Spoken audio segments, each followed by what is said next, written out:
2 जानेवारी भारतातील सर्वोच्च नागरी सन्मान भारतरत्न पुरस्कारास मान्यता। नमस्कार।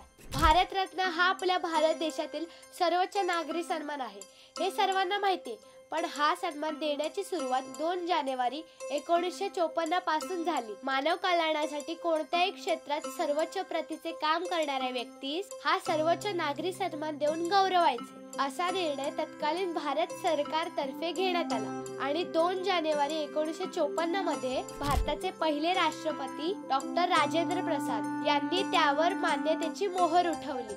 आणि 1 महिन्यानंतर 2 फेब्रुवारी 1954 रोजी पहिला पुरस्कार त्यांच्याच हस्ते डॉक्टर सर्वपल्ली राधाकृष्णन, चक्रवर्ती राजगोपालाचारी व डॉक्टर चंद्रशेखर वेंकटरमण यांना देण्यात आला। आतापर्यंत 53 जणांना भारतरत्न पुरस्काराने सन्मानित करण्यात आलं आहे। यापैकी तुम्हाला कोणाची नावे माहिती आहेत हे आम्हाला कमेंट करून नक्की सांगा।